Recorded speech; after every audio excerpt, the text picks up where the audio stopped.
दोस्तों रात के 8 बज चुके हैं और जैसा कि आप सब लोगों को पता है कि 8 बजे हमारी क्राइम स्टोरी का समय होता है। और आज 8 बजे मैं आप लोगों को एक ऐसी कहानी सुना रहा हूँ जो आज के ज़माने में हमारे यूथ के लिए बहुत ज़्यादा ज़रूरी है।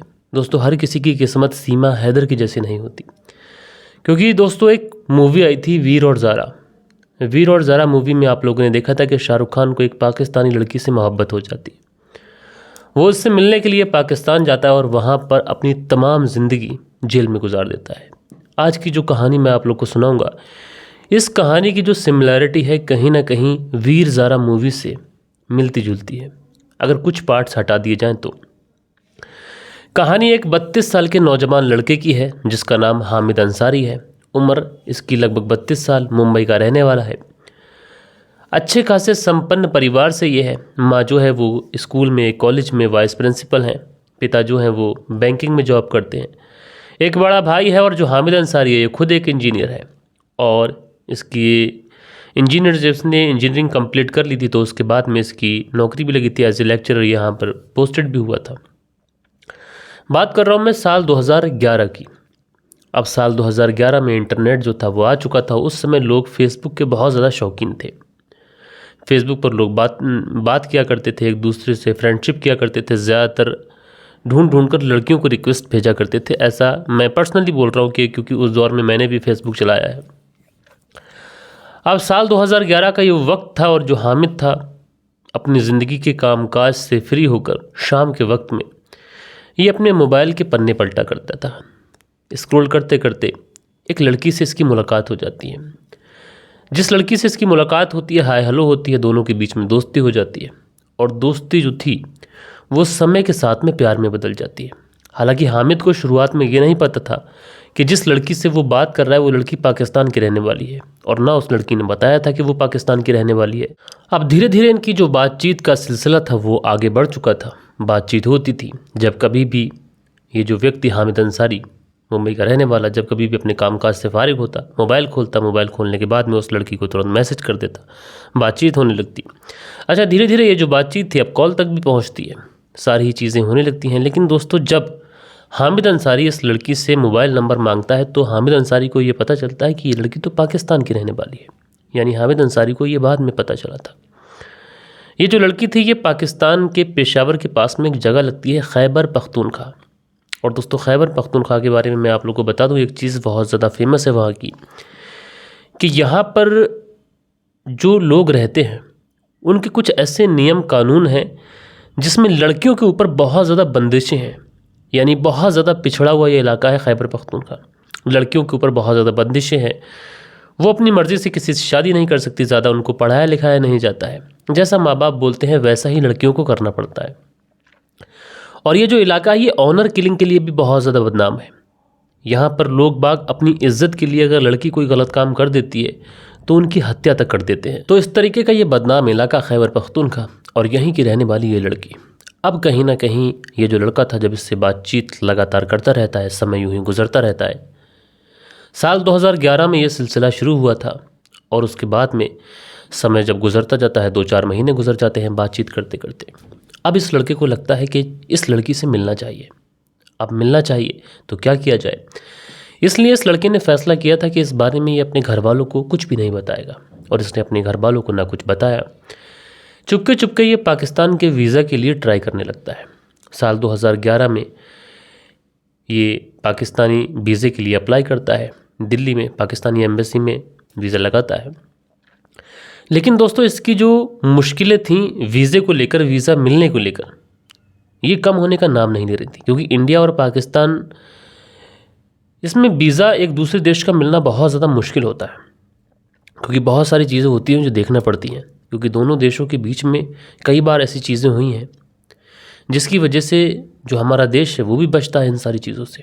क्योंकि पाकिस्तान के अंदर आतंकवाद चरम पर है, इसलिए इस वजह से लिहाजा अब ये जो वीज़ा था उसके लिए ट्राई कर चुका था, अप्लाई कर चुका था। अब पाकिस्तानी एम्बेसी ने ना वीज़ा देने से मना किया था और ना इसको वीज़ा दिया था, ना कैंसिल किया था। वक्त गुजरता रहता है, 7-8 महीने गुजर जाते। अब साल 2012 आ जाता है। 7-8 महीने तक ये वीज़ा के लिए ट्राई करता रहता है। इधर उस लड़की से बातचीत भी होती है, उससे कहता है कि वो वीज़ा के लिए ट्राई कर रहा है, आके तुमसे एक बार मिलेगा। अच्छा, इस दौरान ये उन लोगों से भी मुलाकात करता है जो लोग पाकिस्तान का वीज़ा दिलाने में मदद कर सकते थे, जो लोग कड़ी जोड़ने का काम करते हैं, उन लोगों से भी मुलाकात करता है। लेकिन वहाँ से भी कुछ खासा मदद मिलती नहीं है। फिर इसे किसी जानकार से ये पता चलता है कि एक व्यक्ति हैं जतिन देसाई, जो इंडिया में जो बेगुनाह पाकिस्तान के कैद हैं और पाकिस्तान में जो बेगुनाह इंडियन कैद हैं उनको छुड़ाने की मुहिम चलाते हैं, उनको छुड़ाने का काम करते हैं। लिहाजा किसी की सिफारिश लेकर ये उन जतिन देसाई के पास भी पहुंचता है और उनसे कहता है कि मुझे पाकिस्तान का वीज़ा चाहिए। अच्छा, जब ये वीज़े की बात करता है तो वो पूछते हैं कि क्यों वीज़ा चाहिए, क्या रीज़न है। तो ये सारी कहानी सच सच बता देता है कि एक लड़की है खैबर पख्तूनख्वा की, उससे वो मोहब्बत करता है, उससे शादी करना चाहता है।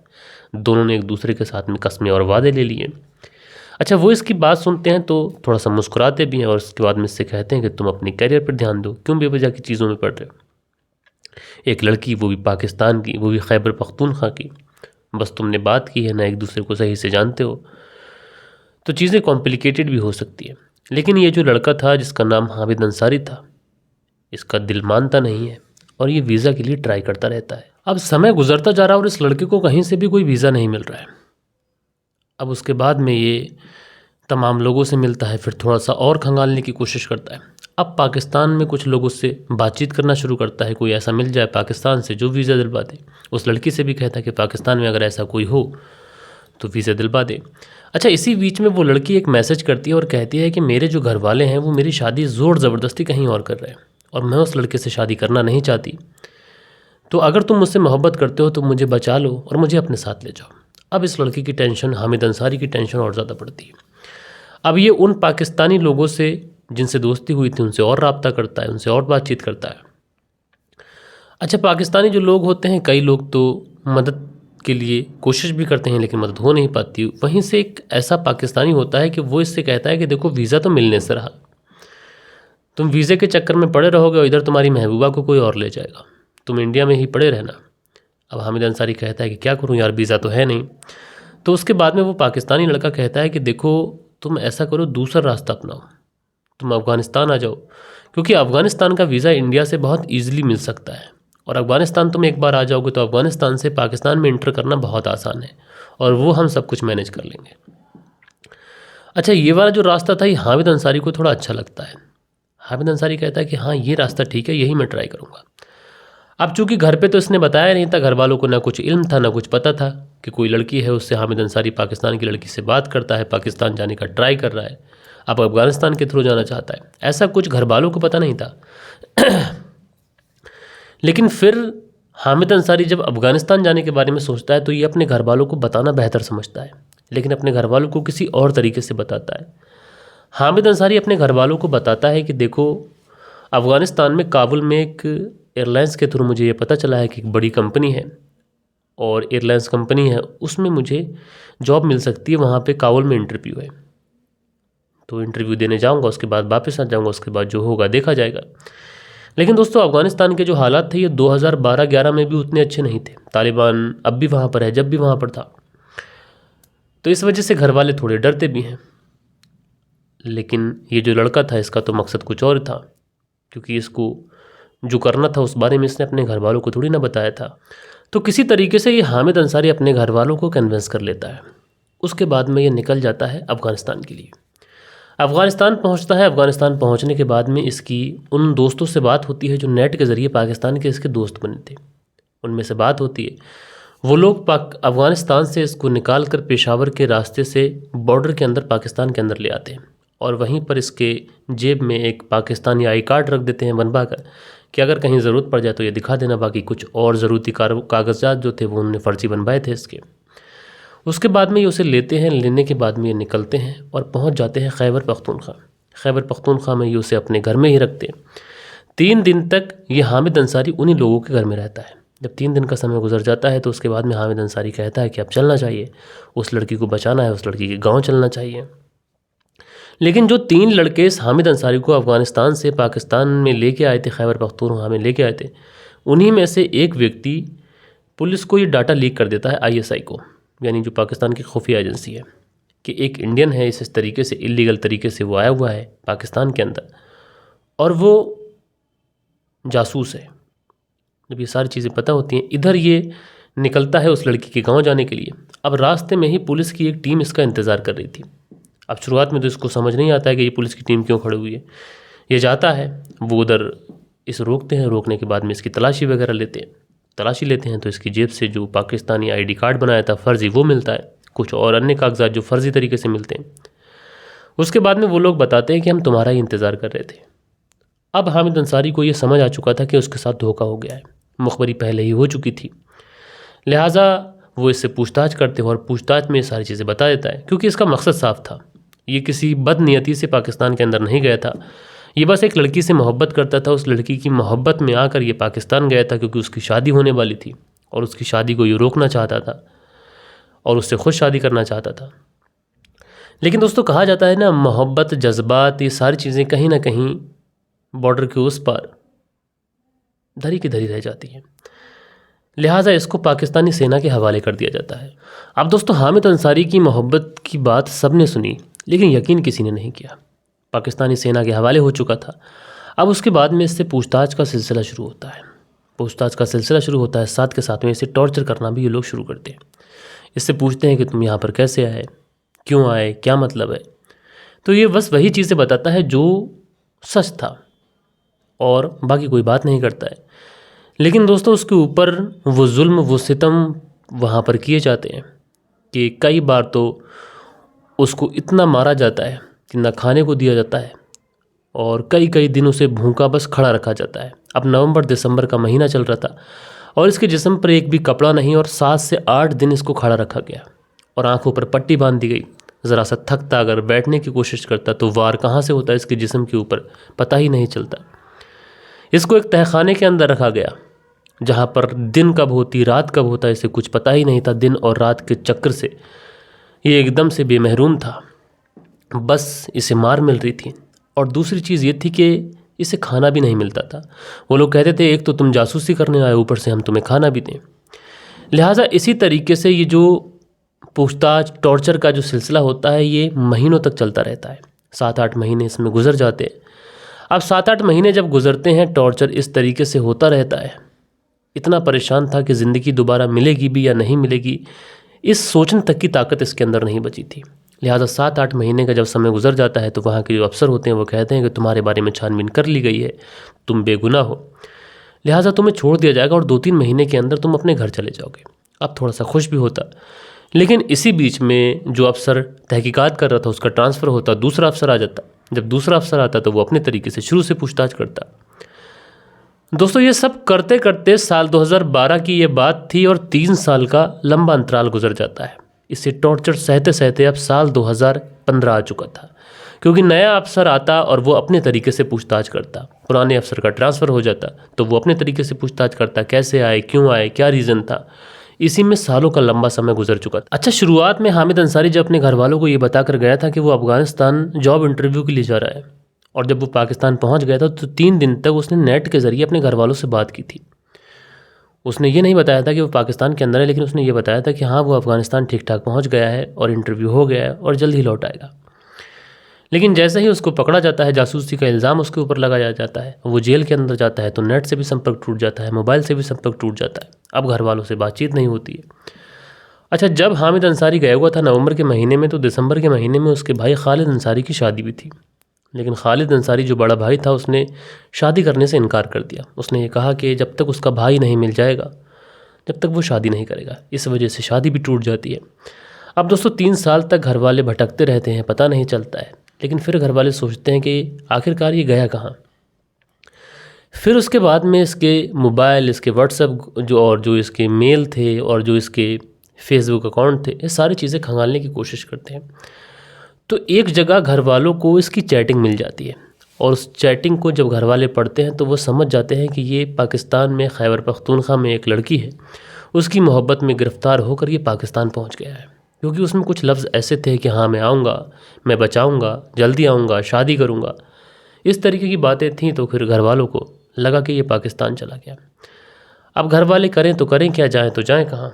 समय यूँ ही गुजरता रहता है। उसके बाद में इस हामिद अंसारी के अम्मी अब्बू जो होते हैं वो उम्रा करने के लिए मक्का मदीना पहुंच जाते हैं और बताया जाता है कि हामिद अंसारी की माँ ने मक्का मदीना में मन्नत मांगी कि जब तक उनके बेटे की कोई ख़बर नहीं मिलेगी वो यहाँ से वापस नहीं जाएंगे।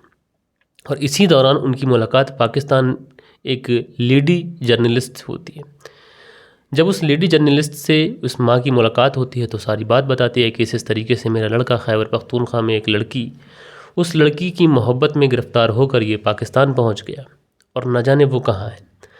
उसके बाद में वो जो लेडी जर्नलिस्ट थी वो इस माँ को वादा करती है कि मैं तुम्हारी मदद करूँगी, और वो ऐसा करती भी है। वो पाकिस्तान पहुँचती है। पाकिस्तान पहुँचने के बाद में वाकई वो मदद करती है। वो पता लगाती है तो उसे पता चलता है कि हाँ, यहाँ पर एक लड़का आया हामिद अंसारी नाम का, और उसके ऊपर जासूसी का इल्ज़ाम है, वो जेल के अंदर बंद है।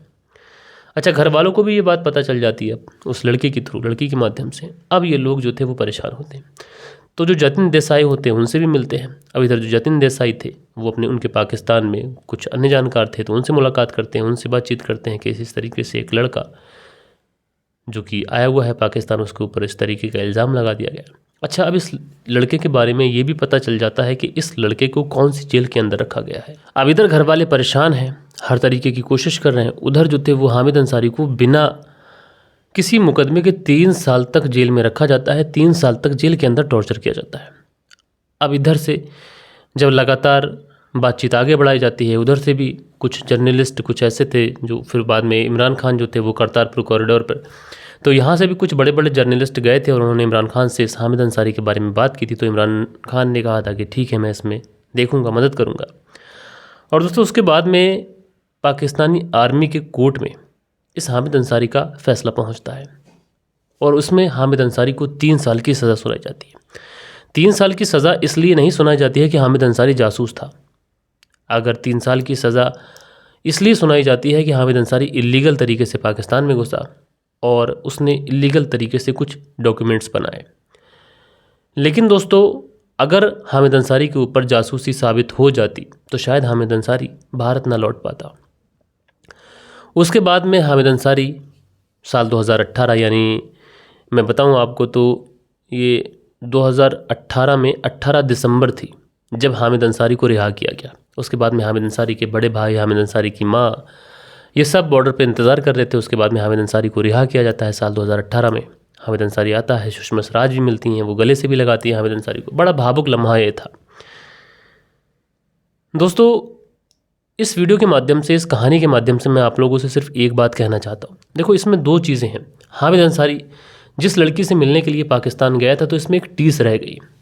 वो जिस गांव के अंदर इंटर कर रहा था, जिस गांव के अंदर उसकी महबूबा थी, उस गांव में इंटर करने से पहले ही उसको गिरफ्तार कर लिया गया। वो अपनी उस महबूबा से मिल ना पाया और 6 साल वो जेल में गुजार कर वापस आ गया। लेकिन जिस लड़की के लिए वो गया था उसका दीदार तक उसको नसीब ना हुआ। अब सवाल ये उठता है कि जिस लड़की से वो बात करता था, क्या वो लड़की ही थी या फिर कोई और था, या फिर कोई ट्रैप बनाया गया था। दोस्तों ये वो दौर था कि उस दौर में बहुत सारे अकाउंट्स जो थे वो सोशल मीडिया के ऊपर लोग फेक बनाते थे लड़की के नाम से। तो हो सकता है कि किसी ने फेक अकाउंट बनाकर हामिद अंसारी को ट्रैप किया हो। लेकिन इसमें चीज़ें क्लियर हो नहीं पाई, ना तो उस लड़की तक कोई पहुंच पाया, ना कोई जर्नलिस्ट, ना कोई पत्रकार।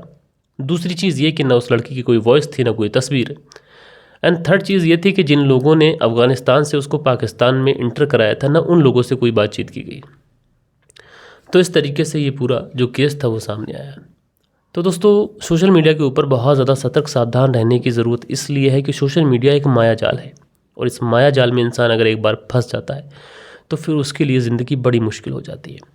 बहरहाल ये कहानी आप लोग को कैसी लगी, और ये नया चैनल है, आप लोग सब्सक्राइब सपोर्ट नहीं करेंगे तो कैसे चलेगा। तो आप लोग सब्सक्राइब और सपोर्ट कीजिए, क्योंकि इस चैनल के माध्यम से मैं आप लोग को जो कहानी सुनाऊंगा, यकीनन दोस्तों ये कहानी आप लोग को बहुत कुछ सिखाएंगे भी और बहुत कुछ ऐसी बुराइयां आपको छुड़ाएंगे भी। तो आप लोग इस चैनल को सब्सक्राइब कर सपोर्ट ज़रूर करिएगा। बाकी दोस्तों मिलते हैं कल के दिन किसी और कहानी के साथ में रात 8 बजे। जब तक के लिए अपना ख्याल रखिएगा, देश का ख्याल रखिएगा। जय हिंद, जय भारत।